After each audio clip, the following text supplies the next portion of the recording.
Bismillahirrahmanirrahim. Assalamualaikum warahmatullahi wabarakatuh. Alhamdulillah, salatu wassalamu ala rasulillah Sayyidina Muhammad ibn Abdillah wa ala alihi wa sahbihi wa mawalah.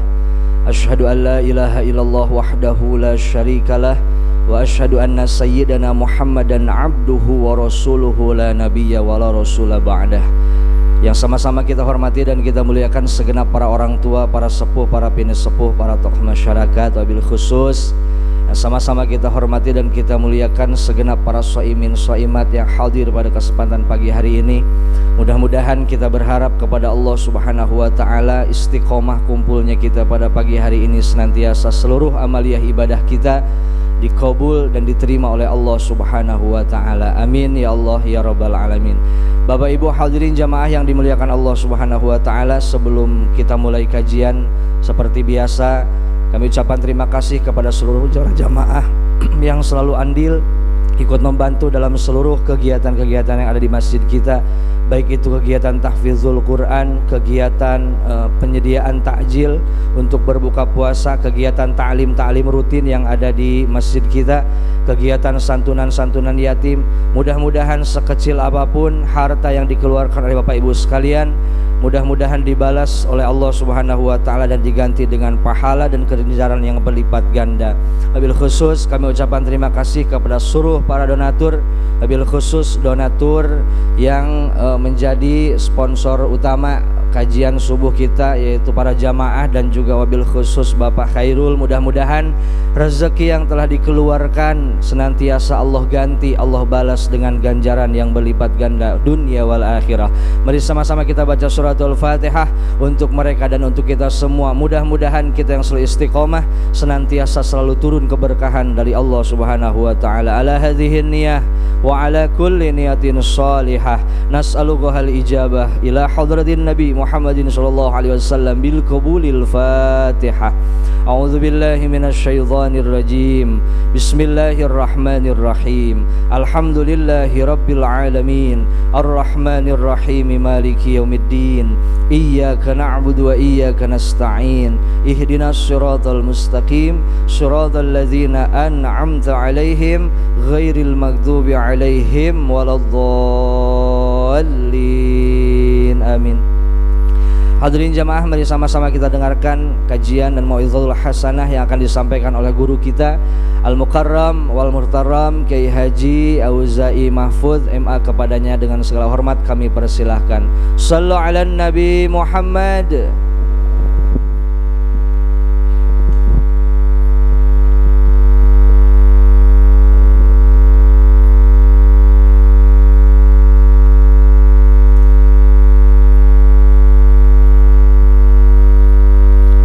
Assalamualaikum warahmatullahi wabarakatuh.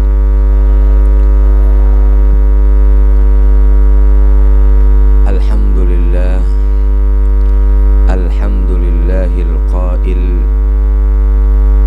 syahru ramadhan alladhi unzila fihi al-Qur'an hudan linnas.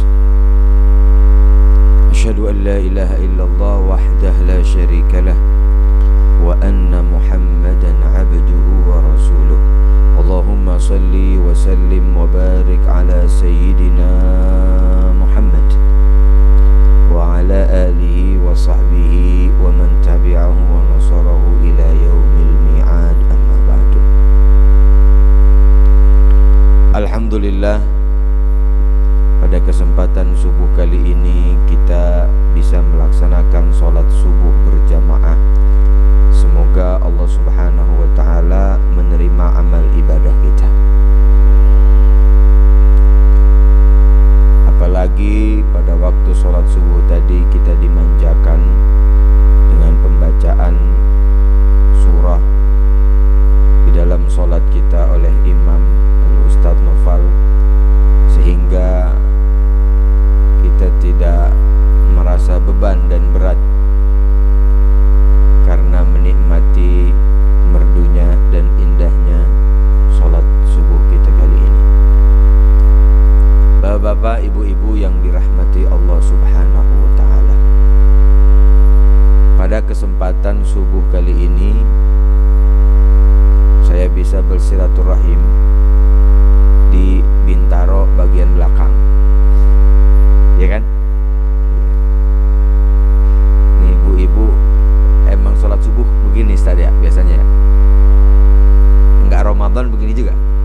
keistiqomahan oleh Allah Subhanahu wa taala.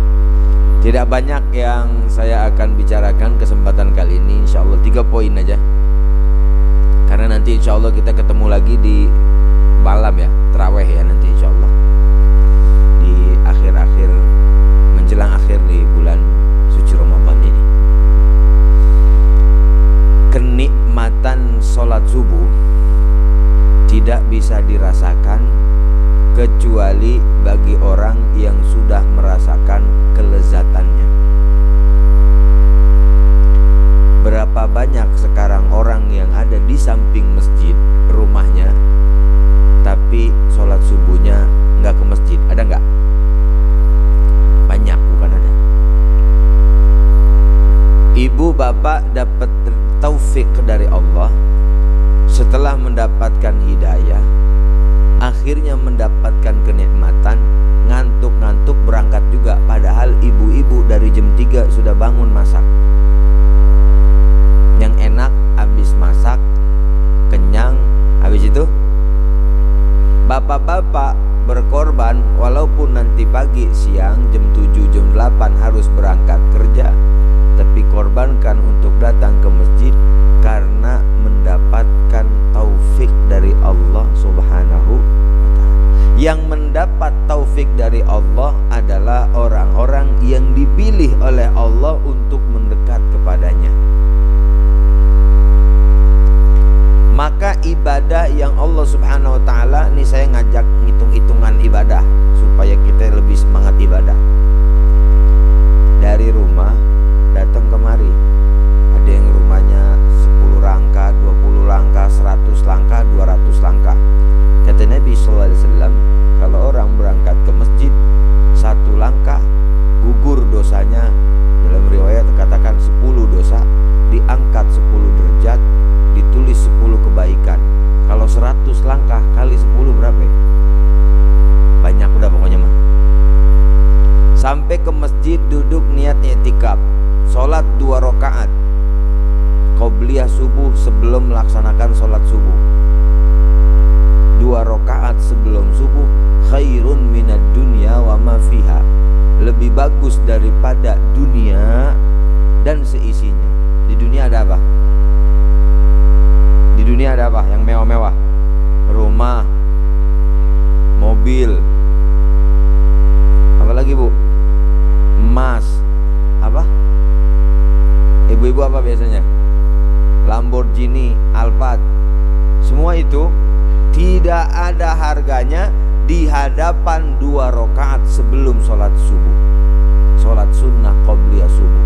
Saking besarnya pahalanya di hadapan Allah Subhanahu wa ta'ala. Itu baru 2 kita itu. Duduk sholat subuh berjamaah.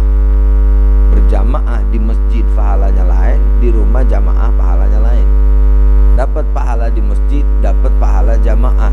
Orang yang sholat berjamaah dengan imam, maka dia sebagaimana kita tahu, sholatul jamaati afdalu min sholatil fadzi bi 27 darajah. Lebih bagus sholat berjamaah daripada sholat sendiri 27 derajat. Ibu sholat di masjid, bapak sholat di masjid 1 kali dengan imam sama dengan 27 derajat naik. Udah berapa tuh pahala? Udah kehitung. Duduk lagi. Assalamualaikum warahmatullahi wabarakatuh. Assalamualaikum warahmatullahi wabarakatuh. Astagfirullahaladzim, astagfirullahaladzim, astagfirullahaladzim. Belum lagi baca la ilaha illallah wahdahu la syarikalah sampai 10 kali. Kata Nabi SAW, siapa orang yang membaca la ilaha illallah wahdahu la syarikalah tanpa merubah posisi kakinya setelah salam.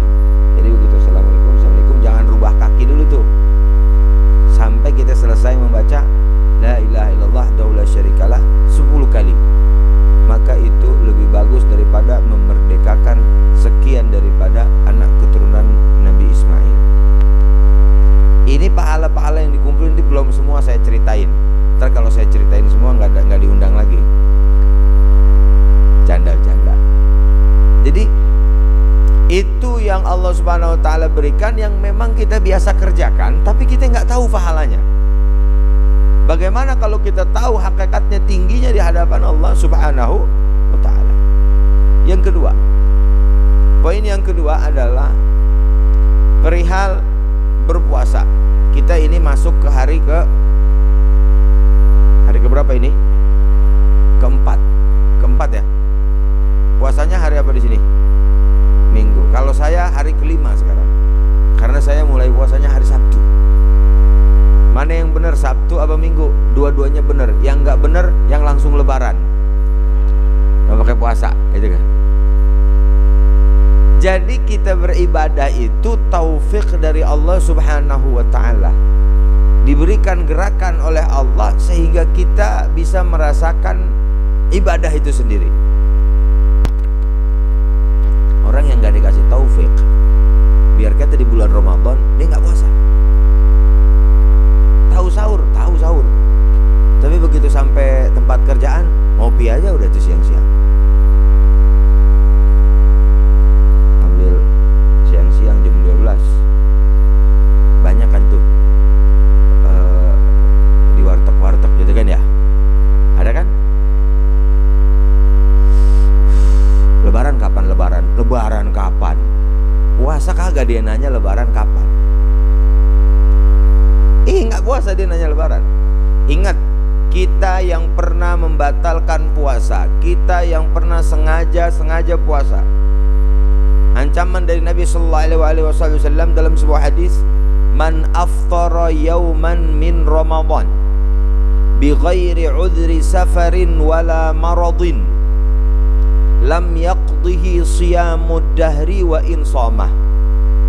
Kata Nabi, siapa orang yang membatalkan puasanya tanpa ada sebab, baik sebab sakit maupun sebab beperjalanan jauh.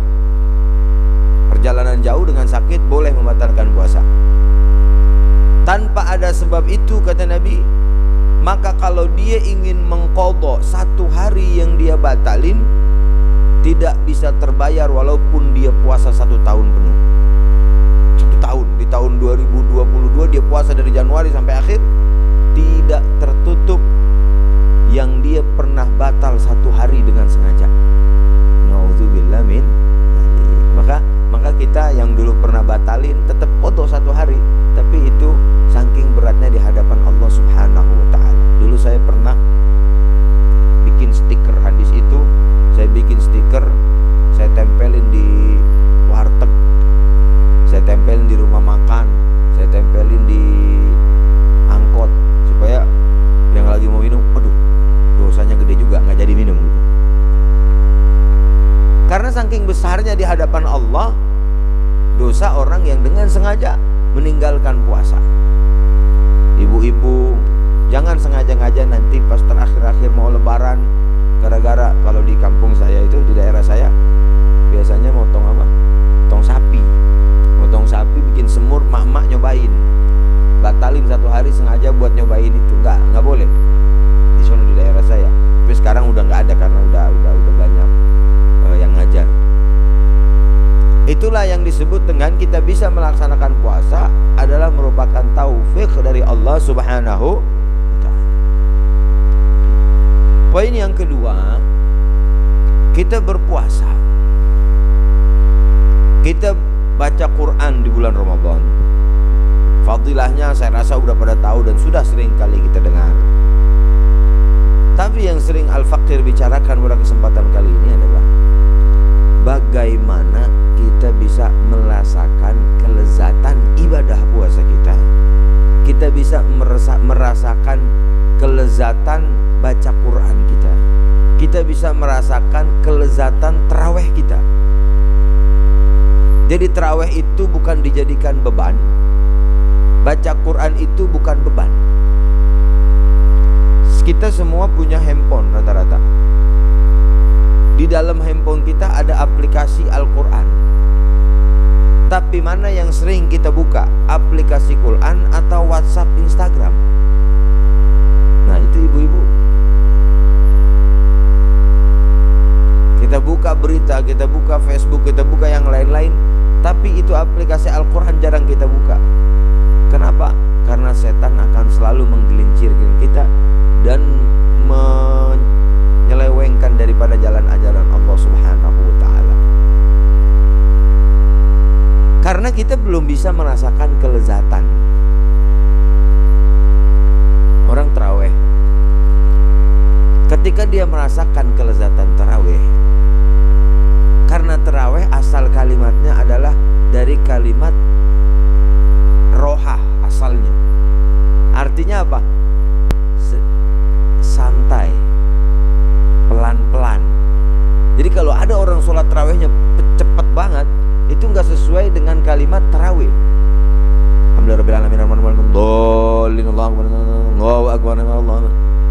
Itu kebangetan cepat, terlalu cepat, itu bukan tarawih.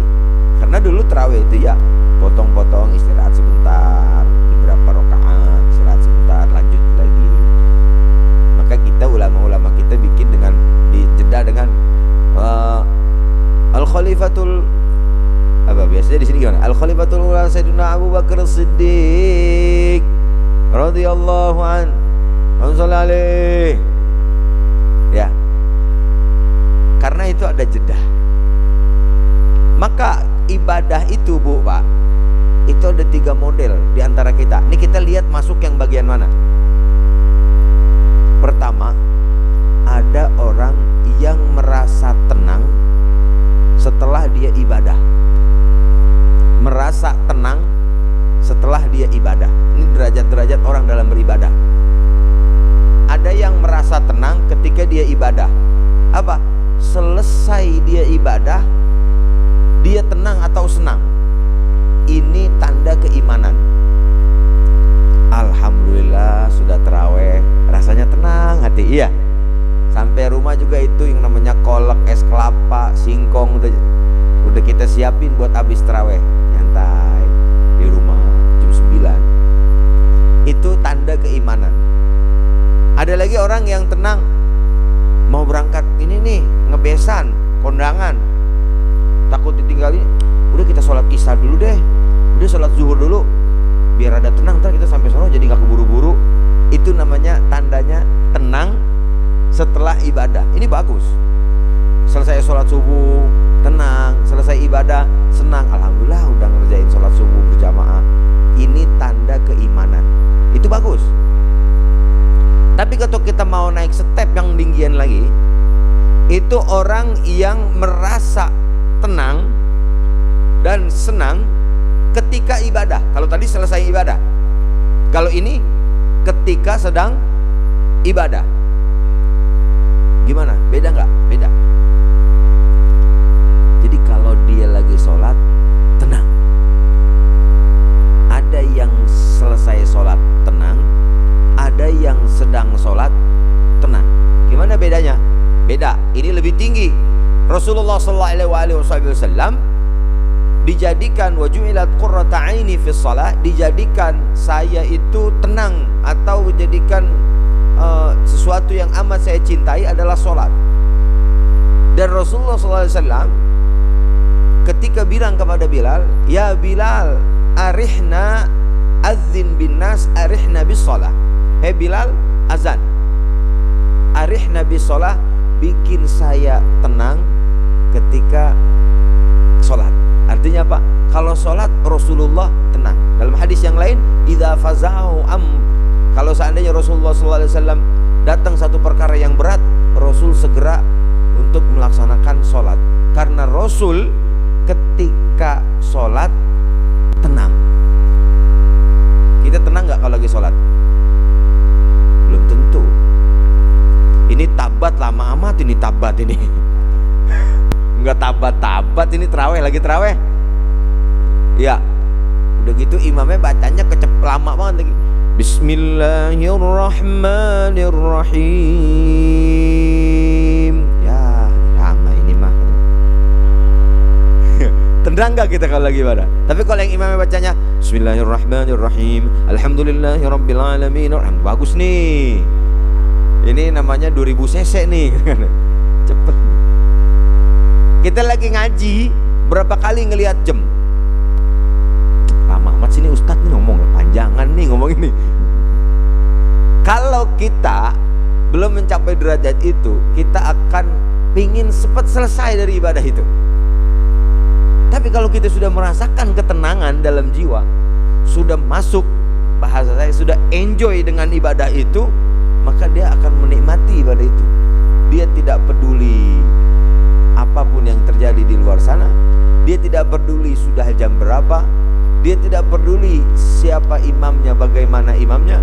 Yang akan dia pedulikan adalah merasakan kenikmatan dengan Sang Pencipta yang memberikan dia rizki, yang memberikan dia hidayah, Allah Jalla Jalaluhu Ta'ala fi'ula. Itu namanya tenang sedang ibadah. Maka Sayyidina Umar bin Khattab, dalam riwayat dikatakan, ketika Sayyidina Umar bin Khattab radhiyallahu ta'ala anhu terkena anak panah di kakinya, jadi di betisnya, Bu, Pak, Sayyidina Umar pernah tertancap anak panah. Ketika Sayyidina Umar ingin dicabut anak panah yang menancap di betisnya, Sayyidina Umar bilang, tunggu, saya sholat dulu. Ketika saya sholat, nanti cabut. Ketika saya sedang sholat, nanti cabut. Allahu Akbar. Sayyidina Umar sholat sampai tahiyat, Assalamualaikum warahmatullahi wabarakatuh, Assalamualaikum warahmatullahi wabarakatuh. Sayyidina Umar bilang, udah dicabut belum? Udah dicabut dari tadi, wahai Sayyidina Umar. Tapi dia nggak berasa. Jadi Sayyidina Umar lagi sholat, anak panah yang nancep dicabut nggak berasa, karena merasakan ketenangan sedang sholat. Kalau kita nyamuk lagi, nyamuk sini masjid, laler kita goyang, HP kita nggak matiin. Karena apa? Karena kita nggak merasakan ketenangan sholat. Mereka tenang ketika sedang sholat. Paham sampai situ ya? Baik. Yang terakhir, tadi yang pertama, ada yang tenang sedang sholat, yang paling tinggi. Kedua, ada yang tenang selesai sholat, ini rata-rata kita. Yang ketiga, ada yang enggak sholat, tenang aja dia. Ada nggak gitu? Enggak puasa, tenang aja. Enggak baca Quran, tenang aja. Enggak sholat tarawih, tenang aja. Nah, ini derajat yang paling rendah adalah orang yang tidak mendapatkan tuntunan dari Allah, karena mereka merasa tenang ketika mereka jauh dari Allah Subhanahu wa Ta'ala. Maka ketika rasa tenang itu yang Allah Subhanahu wa Ta'ala berikan, ciri-ciri orang-orang yang kata Rasulullah SAW, man qama ramadhana imanan wa ihtisaban ghufira lahu ma taqaddama min dhanbihi. Siapa orang yang qiyamul lail, yang tarawih, yang melaksanakan ibadah salat qiyamul lail di bulan Ramadan, imanan, dorongannya iman, karena iman sama Allah, wahtisaban, mencari ridha Allah, ghufira lahu ma taqaddama min dhanbi, diampuni dosa-dosanya yang telah lalu. Karena apa? Karena mereka melaksanakannya lillahi ta'ala, ikhlas lillahi ta'ala, dorongannya hanya Allah Subhanahu wa Ta'ala. Maka dorongan kita dalam ibadah perlu kita tanya, kenapa datang ke masjid? Mencari ridha Allah. Kenapa ibu-ibu masak? Mencari ridha Allah. Ini Ramadan begini saya sering ungkap-ungkap, ibu-ibu paling banyak pahalanya, Pak, dibandingkan kita. Ini bukan ngalem paham nggak ngalem? Bukan ngenakin ibu-ibu, bukan. Ibu-ibu jam 3 udah nyiapin masak dari siang ya. Sebelum asar udah nyiapin buka puasa. Udah nyiapin buka puasa, nyiapin dia. Kadang-kadang juga dia buka puasanya makannya nggak tapi nafsu. Karena udah telanjur masak, biasanya yang masak nafsunya kurang ya. Ya nggak Bu, lagi dibelain nih, dia mah aja. Begitu udah buka, ibu-ibu pertama kali buka, selesai buka, baru mau nyuci piring, yang dia pikirin apa? Sahur ntar pakai apa nih ya? Anak sama bini. Betul ya Pak, Bu? Lah kita mah ya udah, asal habis makan udah kita minggir aja mojok cari senderan. Ibu udah mikir lagi. Ntar jam 3 dia udah bangun lagi. Belum ngurusin anaknya, apalagi anak-anaknya masih banyak yang kecil. Itu pahalanya luar biasa. 4 anak ibu bersama suami 5. Ibu siapin sahurnya, ibu itu pahala berlipat 4 orang, 5 orang. Mudah-mudahan diterima Allah Subhanahu wa Ta'ala. Nah, ibu itu tinggal yang mana? Tenang lagi masak apa tenang habis masak gitu. Itu beberapa prolog di pengajian kita pada kesempatan kali ini. Ada tanya jawab nggak? Nggak ada, langsung aja. Ini sampai jam berapa nih kita? Hah? 12. Ibu aja di sini, saya pulang. Ibu, sedikit masalah hukum puasa. Bapak-bapak, ibu-ibu yang dirahmati Allah Subhanahu wa taala. Bagaimana yang kita ketahui bahwasanya puasa itu ada yang bisa membatalkan kita dari segi pahala, ada yang bisa membatalkan kita dari segi puasanya. Yang membatalkan kita dari segi puasanya adalah apa-apa yang masuk dari manfad. Kalau fuqaha mengatakan dari lubang-lubang yang biasa masuk makan ataupun minum bentuknya, kecuali dalam kondisi lupa. Kalau lupa nggak apa-apa. Kalau lupa nggak apa-apa. Ibu sengaja siang hari minum atau makan, maka itu membatalkan puasa langsung semuanya.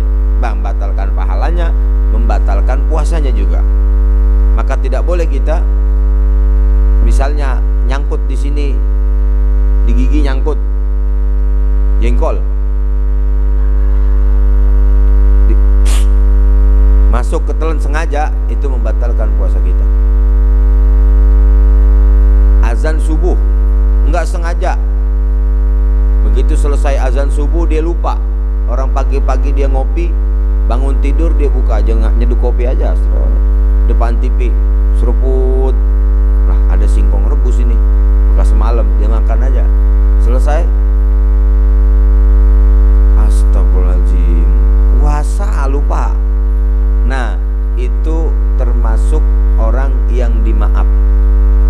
Karena apa? Karena orang itu termasuk orang yang diberi makan dan diberi minum oleh Allah Subhanahu wa taala. Makanya kalau lupa jangan tanggung-tanggung, 2 piring gitu kan. Siang-siang plus es teh manis, waduh gurih banget itu. Tapi lupa nggak bisa dibikin-bikin, Bu, Pak. Lupa nggak bisa dibikin-bikin. Ah, modar mandir ke dapur, siapa tahu lupa. Enggak bisa. Karena lupa itu datangnya dari Allah Subhanahu wa taala. Maka Nabi mengatakan fa innahu at'amahullah wa saqah. Orang itu telah diberi makan oleh Allah dan diberi minum oleh Allah. Nggak disengaja-ngaja lupa. Nggak bisa disengaja-ngaja lupa. Yang namanya lupa itu nggak sengaja. Kalau sengaja namanya hilap. Wah, dia hilap, dia namanya itu bukannya lupa, sengaja. Nah, ini segala apapun yang masuk dari lubang-lubang yang ditentukan oleh para fuqaha itu membatalkan puasanya. Yang kedua, ada yang membatalkan pahala puasa kita. Ini yang kurang orang sadari. Berapa banyak orang yang puasa tidak ada pahala puasanya, kecuali lapar dan haus dahaga yang dia lewati. Kenapa? Karena kita introspeksi ibadah kita, banyak bolong pahalanya, gugur pahalanya gara-gara disebabkan kita melakukan maksiat. Maka paling cakep itu kalau kelas kita mah naumus shaim ibadah. Emang itu hadisnya bagaimana, Auza'i? Ya, penuh dengan kritis, tapi saya tidak membicarakan ini hadis atau bukan. Saya sedang membicarakan orang yang tidur lebih bagus daripada maksiat. Ada maling motor, ntar jam 2 malam gue mau maling nih, jam 2. Pas jam 2 ya enggak, Bu? Gara-gara kita ngomong di tempat, maka yang ibu-ibu yang jam 9 jam 7 datang ke tukang sayur, jahit mulut nih. Jangan komentarin apa-apa, diam aja, udah beli aja. Jangan pakai si itu tuh utang sama saya belum dibayar, udah beli rumah, udah beli motor lagi tuh, utang sama saya belum dibayar tuh. Temennya lagi nimpalin, iya emang juga utang baju juga belum dibayar, seragam tuh tambahin. Bapak-bapak ketika keluar nongkrong duduk di depan, ngeliat paha lewat. Tahu paha apa? Paha ayam, paha bebek, tahu? Ngeliat ini lewat, gugur pahala. Ngobrolin orang, gugur pahala. Gunjing orang, gugur pahala. Maka bagi kita yang nggak sanggup buat nahan itu, lebih baik tidur. Tapi kalau mau naik yang lebih bagus lagi, yaitu kita isi dengan membaca Al-Quran, kita isi dengan membaca hadir-hadir majelis ilmu, majelis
Itu Ramadan ibarat kata 1 bulan dikasih sama Allah Subhanahu wa taala. Umur umat Nabi Muhammad yang pendek dikasih sama Allah Subhanahu wa taala dengan lipatan ibadah ganda-ganda di bulan Ramadan. Kalau kita nggak bisa menggunakan waktu itu, lewat itu keberuntungan di akhirat nanti gara-gara kita lalai. Ramadan hanya hilang haus, hilang dahaga kita, capek dahaga, capek karena haus, lemes berangkat kerja, lemes ngapa-ngapain, tapi pahalanya di hadapan Allah Subhanahu wa taala tidak berlipat karena kita meleha-lehakan, melalaikan apa yang Allah Subhanahu wa taala berikan. Ketika kita meleha-lehakan itu, tahu-tahu aja dah habis umur. Ya enggak?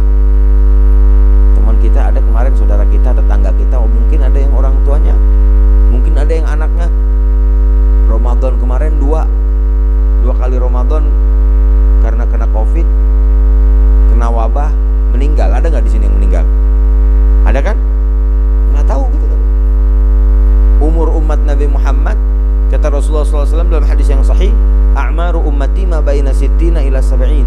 Umur umatku rata-rata 60 sampai 70. Umur umat Nabi Muhammad rata-rata segitu. Dan Rasulullah umurnya 63 tahun. Maka yang udah umurnya 40 tahun, kalau 60 tahun jatahnya, berarti berapa tahun lagi? 20. Yang udah 50 jatahnya 10. Yang udah 59 tahun 11 bulan,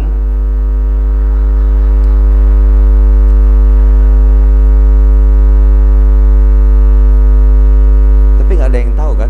Yang muda bisa meninggal duluan, yang tua bisa meninggal duluan, karena umur umat nggak ada yang tahu.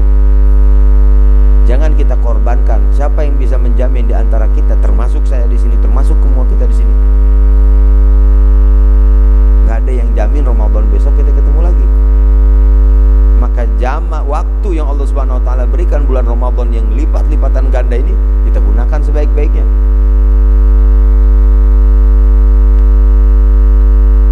Kita umur rata-rata berapa? 60 tadi saya bilang. Bu, Pak, kita punya orang tua, kita punya kakek meninggal di tahun 1990.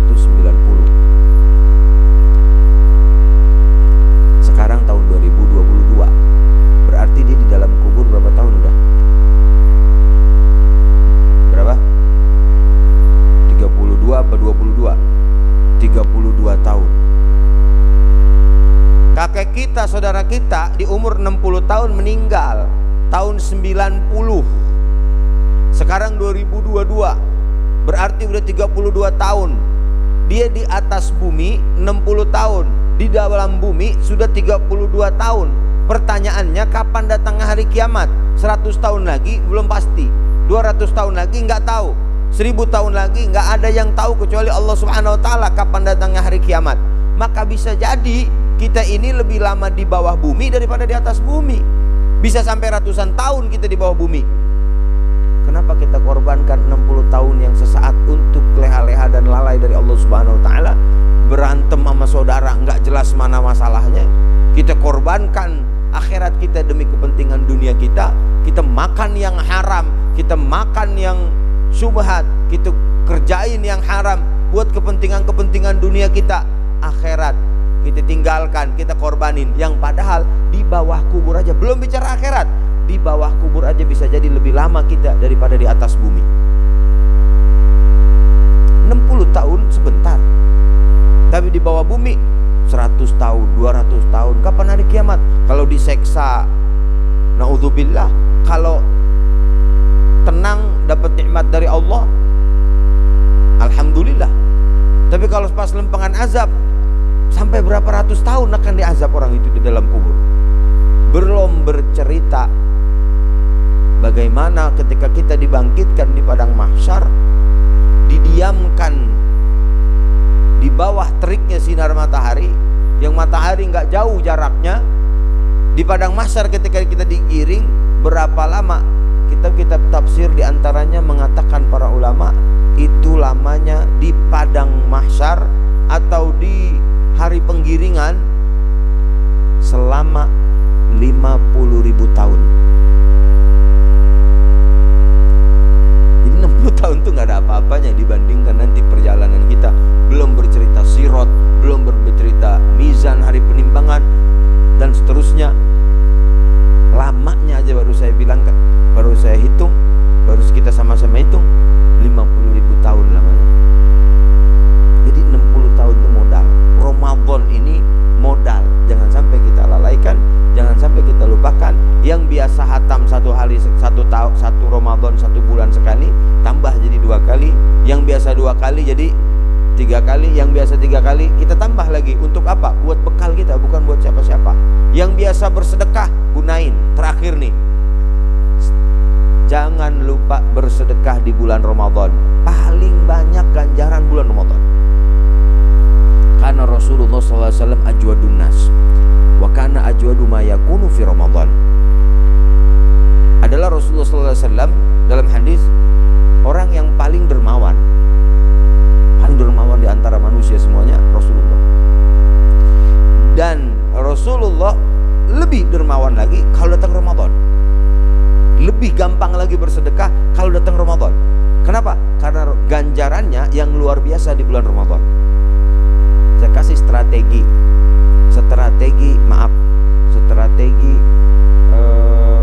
sedekah di bulan Ramadan. Yang pertama, jangan pernah tinggalin sedekah sebelum maghrib. Itu sedekah Ramadan sebelum maghrib, jangan pernah tinggalin. Tetangga orang depan rumah kita sebelah kanan di masjid ada buka puasa nggak di sini, Ustaz Nopal? Ada. Taruh di sini. Aqua, kalau bisa lah aqua. Ustaz Nopal, kormanya udah ada belum? Oh belum ada, beliin kormanya. Makanannya udah belum? Ada nasinya nggak di sini? Hah? Lontong, ada lontongnya belum? Belum ada. Itu ibu-ibu pahala paling enak ngasih sedekah di waktu maghrib. Kenapa?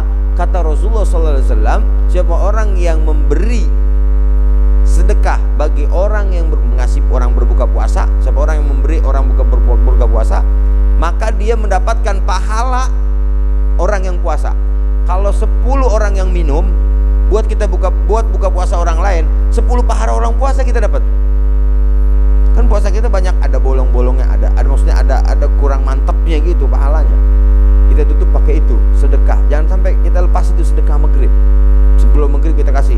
Beli gorengan. Kalau beli gorengan, ini kadang-kadang maghrib asar bawa motor, ajak anaknya muter, nggak tahu di sini mah begitu apa enggak ya. Muter ajak anaknya muter beli gorengan sebungkus lagi taruh masjid. Muter lagi beli gorengan sebungkus lagi kasih tetangga. Ibu-ibu yang masak ayam berapa potong, 1 potong kasih orang. Kita bagi kesempatan itu jangan kita sia-siain. Sedekah waktu orang berbuka puasa, kasih itu kita, jangan lupa. Kadang-kadang sedekah itu butuh strategi. Salah strategi kita sedekah dapat pahalanya, cuman kurang mengalir. Pakai strategi juga. Ini orang yang ngasih sedekah karpet paling untung nih, karpet masjid. Orang yang ngasih sedekah ubin itu namanya, kalau saya nyebutnya ubin apa? Keramik, granit atau itu paling untung. Apalagi yang ngasih tanah ini dulu. Dia mah di rumah lagi tiduran, kita di sini 100 orang, 100 pahala nyampe. Untung nggak dia? Maka karpet nih didudukin sama orang, sholat jamaah, segitu banyak orang yang sholat, segitu banyak dia dapat pahala. Ini strategi dalam bersedekah. Maaf. Kadang-kadang ada yang saya perhatikan juga, ada orang bikin 40 hari, 100 hari, haul orang tuanya, bikin buku yasinan. Buku yasinan ya. Haul 40 hari, Bapak Anu, Ibu Anu, dikasih yasinan. Saya kira itu kurang strategi. Kenapa? Berapa banyak yasinan di rumah kita? Setiap haul kita dibagi, betul nggak? Ada kali udah 20 atau 30. Ya betul nggak? Kita bikin apa? Niatin sedekah buat karpet masjid, buat apa yang bentuk lampu masjid, segala sesuatu yang bersangkut dengan masjid, pahalanya tuh mengalir terus selama itu masih dipakai. Tapi buku yasinan kalau dibaca dipakai. Sedangkan di antara kita sekarang yasinan udah banyak, apalagi yasin ada di. Jadi kurang strategis kadang-kadang. Kita pikir kurang strategis dalam bersedekah. Kita jangan lupa bersedekah di bulan Ramadan. Yang mau ada berniat sedekah besar dikeluarkan di bulan Ramadan. Yang bisa paling kagak kita beliin apa aja. Kalau kita sore beli minuman teh, minuman apa, kita bagi buat satu teman kita yang sedang berbuka puasa. Ini sedekah yang strategis di bulan Ramadan, jangan kita tinggalkan. Semoga Allah Subhanahu wa taala memberikan hidayah kepada kita, memberikan taufik kepada kita, memberikan kelezatan kita dalam beribadah, dan semoga Allah Subhanahu wa taala bisa memberikan rizki kepada, mudah-mudahan Allah Subhanahu wa taala memberikan rizki kepada kita sehingga kita bisa bersedekah, berbagi antar sesama kita. Amin ya rabbal alamin. Mungkin cukup sekian dari saya, tidak bisa berpanjang lebar. Mohon maaf apabila ada yang kurang pas, kurang enak. Datangnya dari saya, kebenaran datangnya dari Allah Subhanahu wa taala. Wallahul muwaffiq. Wassalamualaikum warahmatullahi wabarakatuh.